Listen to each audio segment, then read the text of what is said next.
Welcome to another episode of the Online Prosperity Experience podcast. You're about to hear your host, Prosper Taravinga's powerful digital marketing strategies and actionable tactics that you can use right now. Prosper has helped more than 50,000 people from over 10 countries to create meaningful businesses that are profitable and enjoyable. Listen to this podcast so that you too can build your own business with less stress and overwhelm. Let's get started.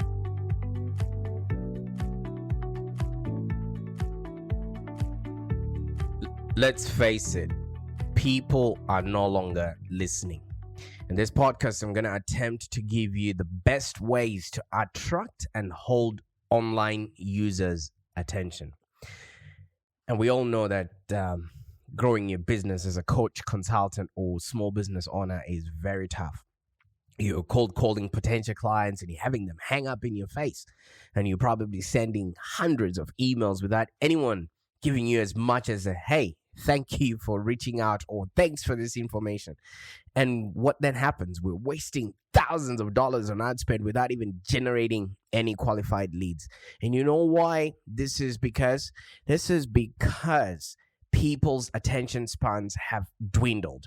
Okay, it is said that obviously for you to be able to capture people's attention, you have to do it within 20 seconds. And studies have gone as far as by the year 2000, which is about 21 years ago, the average human attention span was about 12 seconds. By 2013, it had decreased to 8 seconds, and it has continued to fall since then. You can imagine after what we've been through, the pandemic, 2 years that were completely wiped out of our time. A lot of people's attention span has really, really gone down, and it's not even surprising if you only have 3 seconds to get people's attention. And I know I've lost a lot of you at the beginning of this podcast because I'm really trying to find and let you know the best ways to actually hold and attract online users' attention. Especially if people are on their computers, there are so many pings, notifications, and things that are just taking their attention from you maybe concentrating on your blogs, on your podcasts, or on the email that you just send them. And one of the most persistent challenges that is facing coaches, consultants, and small business owners is doing business online, which is something that has been invented by the onset of the pandemic.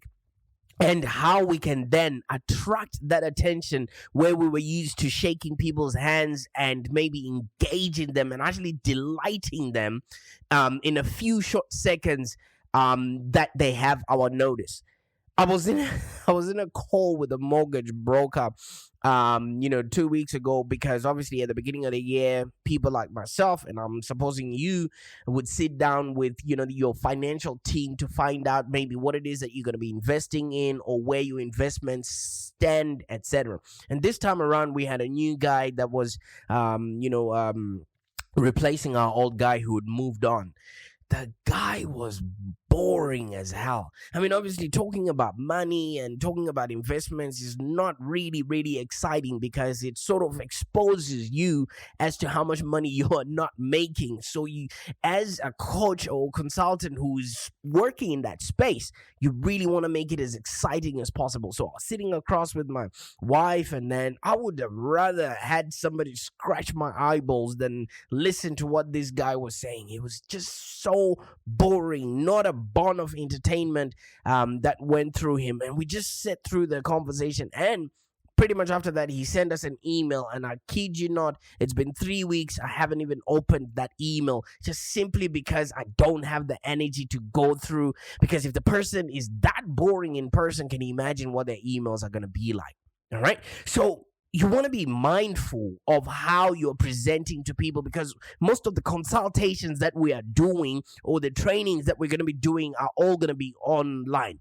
And back in the time, we used to be able to have non-verbal communication that was present while we were presenting. Right now you can't even see. I've got my hands going all over the place while I'm speaking, and just being mindful that I don't bang into the microphone. And I'm hoping that the energy that I've got in the podcast is being translated through those white headphones that you have outside of your ears.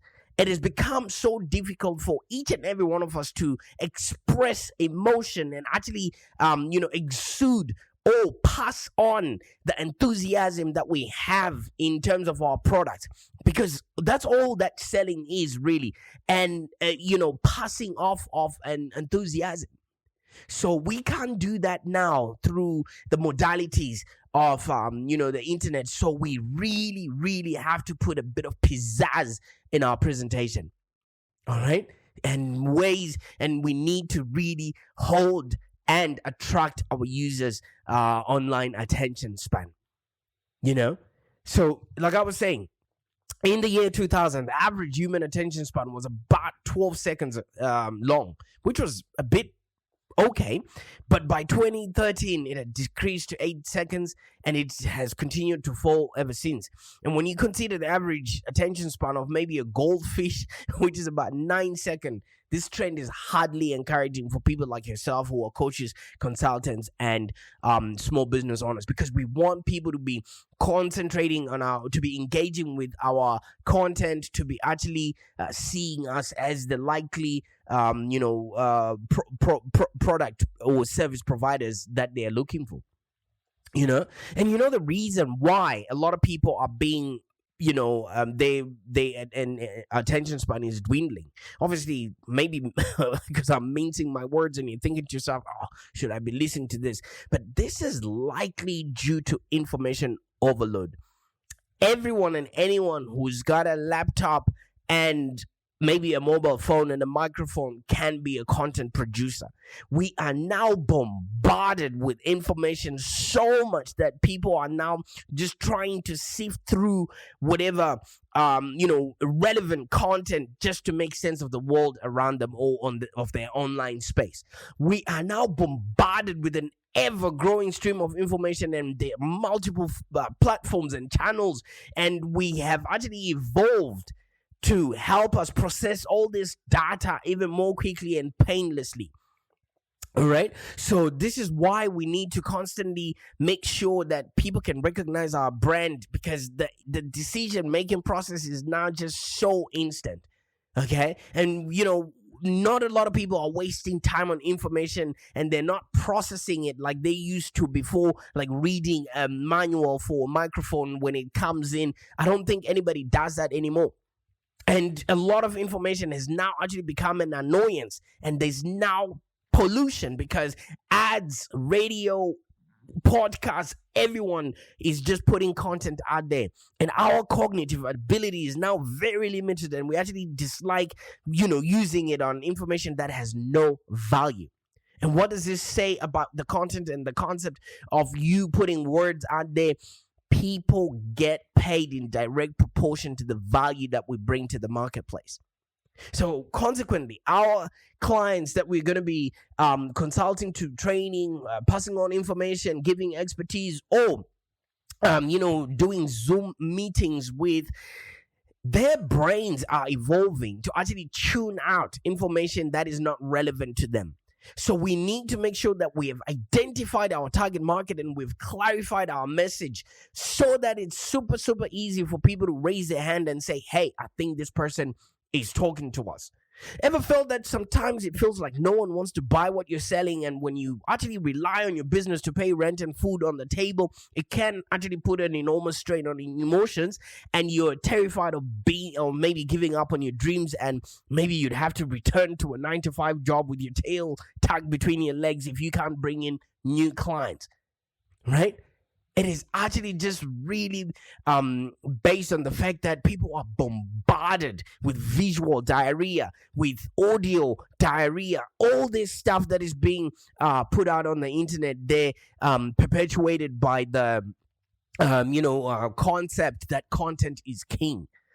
So here at Live Long Digital, we actually really take this concept a little bit further when we design our marketing strategy, because we are now designing for the 5-second attention span. Even though we're missing the mark, apparently people have gone to 3, but at least our concepts, our work, our landing pages, even the podcast, we're trying to just get that 5 seconds and, ensure the listener that they're going to have valuable information that comes through. And you want to be able to do that as soon as somebody gets onto your Zoom, to create that rapport and to actually ensure them that their time is not going to be wasted.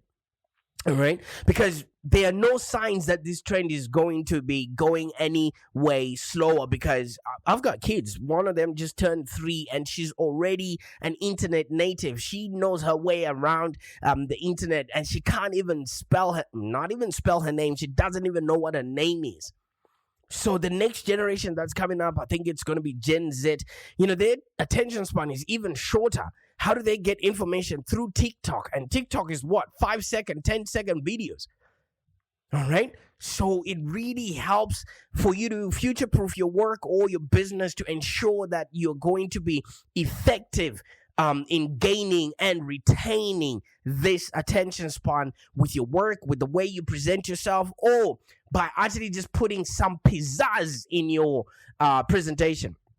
I was watching Donald Trump's impeachment hearings, and I think that's when the word pizzazz got a lot of media exposure. There were a lot of political analysts, on one side, who were claiming that the legal proceedings lacked pizzazz necessarily to hold the public's attention. People were not interested in following up in what was actually happening, in terms of what the impeachment was all about and what impeachment actually needs. And there's another group of people that claims that facts speak for themselves. Pizzazz is completely unnecessary. Well, I beg to differ. You know what I mean? I'm not going to weigh in on the debate whether pizzazz belongs to the legal system or not, but I want to address the slightly less heated but ongoing debate around whether pizzazz belongs in sales presentations, in consulting, in training, in information, or in passing on of our expertise. Let me tell you something. Like our political parties, one camp of sellers might insist on fast facts speak for themselves, while the other camp is looking at more ways to package or deliver their message in a way that actually makes greater impact for their audience. And in other words, they're looking to add some pizzazz to their presentations. Now, why should you actually add pizzazz to your presentation? And what is pizzazz anyway? Pizzazz is defined as the quality of being exciting or attractive. All right. Now, based on this definition alone, it actually seems to me that showing a product or a service in its best possible light, making it attractive, or getting a prospect excited about what you can do for them or how you're going to be doing it, it's actually part of your role as a coach, consultant, or service business owner. If facts could do that on their own, most salespeople, most coaches and consultants would definitely, be winning there. But people actually want to be entertained, and in the process be educated about what it is that you are doing. So let's get this out of the way. Being boring doesn't make you credible. All right. So if you want to keep your message relevant and always out there and keeping and gathering attention, you want to take into account your audience interest, their tolerance level, and most of all, this finite resource called time. All right. So when you add pizzazz to your presentation, you can actually have nothing but an upside, to getting people to know, like, and trust your business. And as coaches and consultants, we start our journey with our people, especially maybe through email or through a consultation. And these consultations, are now being conducted on Zoom. So the first thing you really want to do is to defy expectations. All right, because most presentations or most Zoom meetings start off with the coach or consultant just talking about their company. Not only has your prospect heard about what you want to talk about before, but that is not what they want. They want to know what's in it for me. All right. It has little to do with what your prospect is interested in. They don't want to know, what awards you've won. Yes, that creates social proof, and that's for you. But they want to know what are you going to do for them and how are you going to actually help them. So instead of you starting with your about us, defy your audience expectations, by actually starting with what's of most interest to them. What is their pain point? Okay. What is it that they actually came to you for? What products is going to be helping them alleviate that situation they might have, and what is the actual payoff? All right. And this could be whatever the end result that the customer is looking for, or maybe a customer success story that actually aligns with where your customer is right now. This will immediately differentiate you and focus your audience attention. You know why? Because you're speaking in terms of the language that they understand and in terms of their own problems, and that's all they care about. And while you're doing that, like we did mention earlier on, that a lot of people just go in and just try and speed out the facts of whatever the product is or whatever they're going through. You gotta be telling stories in your presentations or in your Zoom encounters, because at the end of the day, human beings are wired for connection, and the only way you can cement and connect people is by telling stories. I believe I mentioned this in one of the podcasts when I was talking about Seth Godin, and I mentioned that Seth Godin has said that people don't buy goods and services, they buy stories and magic. Whenever you're in front of people, it's like being in theater.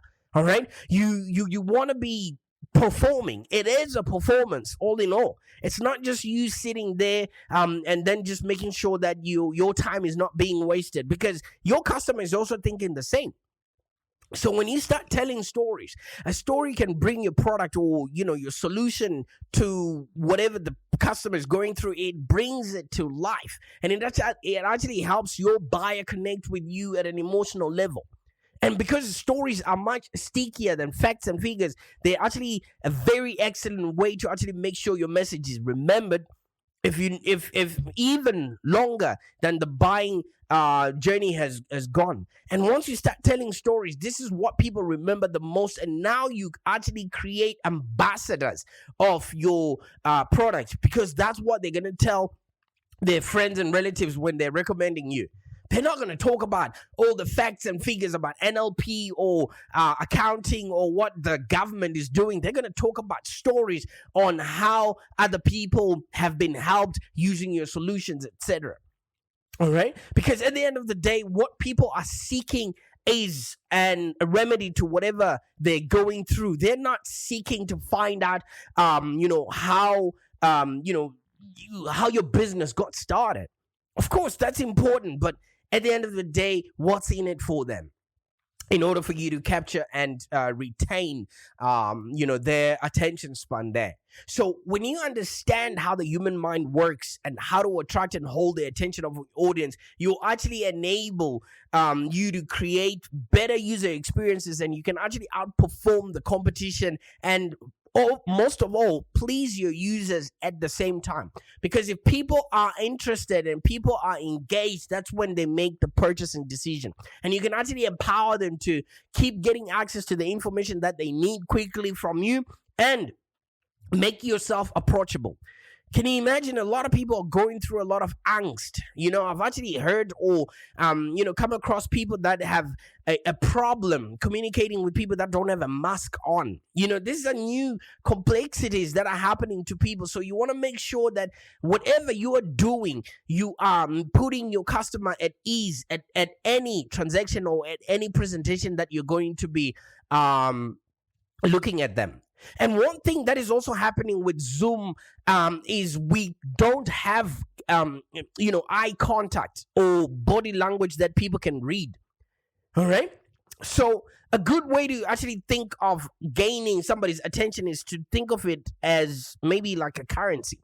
People value their time and cognitive power, and they're stingy about spending it on low value information. All right. Like I said, we're being bombarded with information left, right, and center. So people are now being very selective as to what they're paying attention to. So in order for you to motivate them to spend their attention on maybe your message, on your consulting, or on your training, you need to understand how to generate that initial spark and interest. All right. When you're on a Zoom meeting, you really want to be animated and you really want to show at least some sort of movement. Arms on the desk are for the dinner table. You really want to show open arms and tell your customer or your prospect over the Zoom, over their computer, that they are in safe hands and your hands are open. You're not hiding anything. One of the most effective techniques of doing this is really incorporating movements in yourself. And even if you're doing this, if the first initial time that person is meeting you is through your website, there has to be some sort of motion in your design, some sort of animation. The reason this works is because of what's called peripheral vision. Whatever the person is looking at, you want to keep holding their attention with certain movement, okay? And this has actually evolved, because at the end of the day, when we had to hunt, people always had to see if there was any movement around. And we've evolved this ability to help us scan our environment for potential dangers, and consequently, our eyes and attention are much more powerful and they're drawn to movement. Because if somebody is in their own home environment, everything that's around them reminds them of their failures. It reminds them of their own suspicions, and they're safe. Right? If there's no movement and if there's no, invitation on your part, that person is not going to move, because where they are is a safe environment. All right? Which brings me to another point. You need to bring out your human face. All right? Another good technique of incorporating, or gaining people's attention is human faces. First of all, I've gone on meetings where people don't want to show their video or during a podcast interview, and they say, let's conserve, the bandwidth, and let's not show our faces. Half of the time, when you don't show people's faces, then people are not going to read into your message. And if people don't feel like they're being seen, they think they are anonymous, and they can actually be distracted and do something else, which does not help your situation. So another good technique is incorporating human faces into your content, and particularly those which look directly at the viewer, creating eye contact. We've also evolved to recognize faces of other people, which instantly draw us to hold our attention. All right? Because at the end of the day, when you add human faces, you instantly draw attention and focus, on the subject that you are actually, talking to. So if you're not putting your face out there, obviously there's not going to be any pizzazz that comes in with your presentations as much as possible. And in as much as your face is where a lot of emotions or expressions are going to be derived from, you want to make sure that you are actually visible and you are expressive throughout your presentations. Okay? So I think there's a law that says facts have to be delivered in a dry, flat demeanor, although, you never know it by watching a few other presentations. I think that law, I don't know where it's written, but it seems a lot of people follow it religiously. Let me tell you something. Energy is contagious. So let your passion, your enthusiasm of your product shine through, in your voice, in your body language, and in your presentation over Zoom. Because if you're just robotic, like the mortgage broker that I was telling you about earlier, it just makes it super easy for people to engage, first of all, with you and with the subject and whatever correspondence that you're going to be using later on. Okay, so a lot of people, a lot of coaches and consultants, they really tamp down their personality and energy, during business conversations, making it them indistinguishable from any other person or a picture on a website. Remember, this person is trying to, share space with you and express and, exchange enthusiasm. Because if you express your own unique personality, it actually makes you more engaging, and the presentation gives authentic connection, because people are not just connecting on the facts that you're putting out, people are connecting with you as a person. That's why people go, in religious sectors say namaste, the power in me, or the spirit in me honors the spirit in yourself.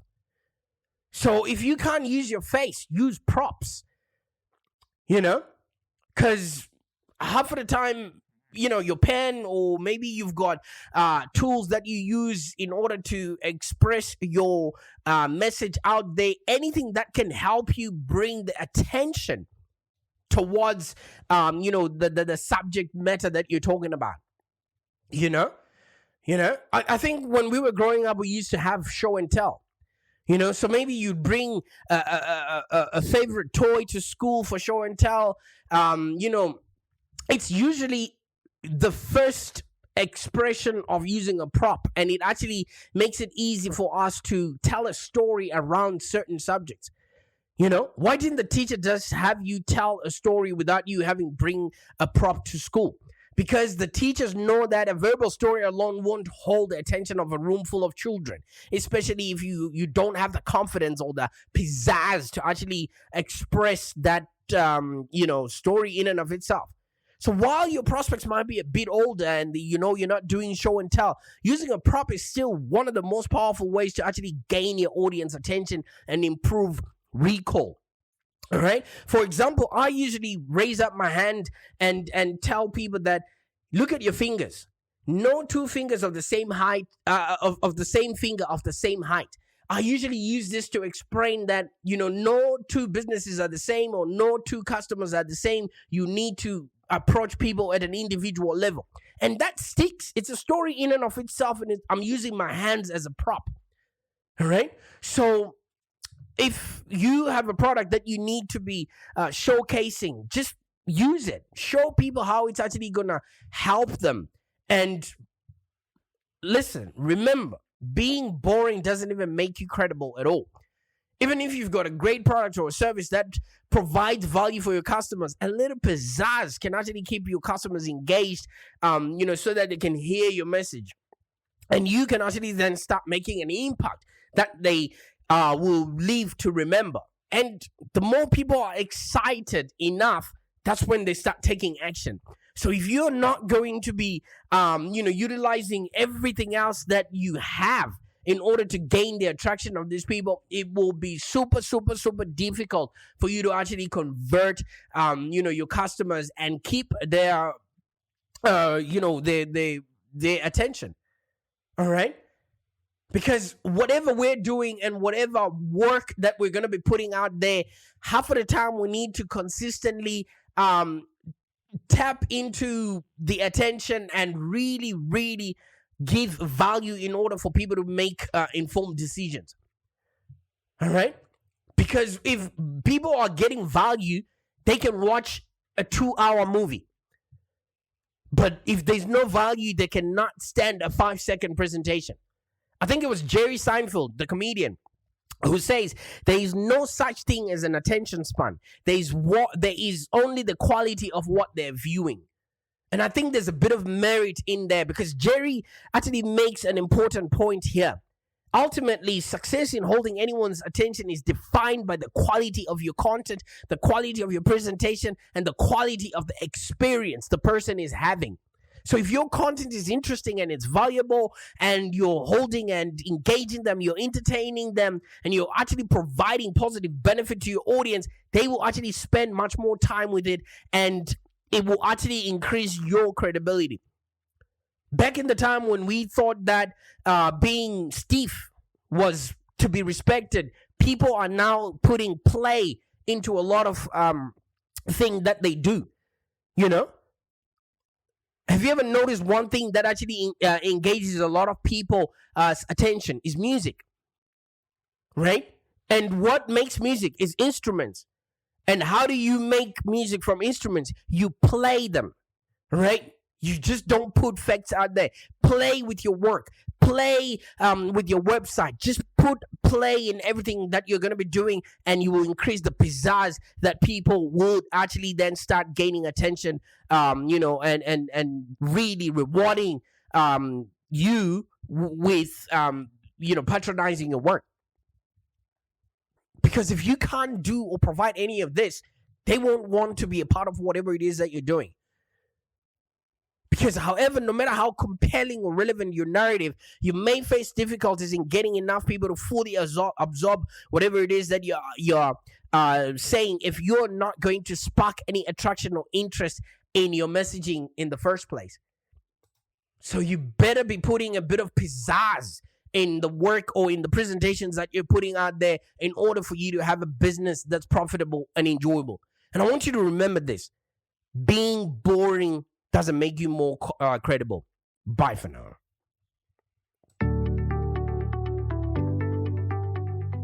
Thank you for joining us today. If you have any questions, let's continue the conversation in the Live Long Digital community. Become a Live Long Digital community member today. This community is for ambitious entrepreneurs and small business owners with the drive to take control of the future of their businesses and achieve huge success without stress and overwhelm. As you heard, Prosper can help you by teaching you marketing strategies that work. So look no further than the Live Long Digital community of entrepreneurs and highly successful business owners. Join our community today. Find us on www.community.livelongdigital.com.au. Network with other driven entrepreneurs and find the expert guidance you need to take your business to the next level. www.community.livelongdigital.com.au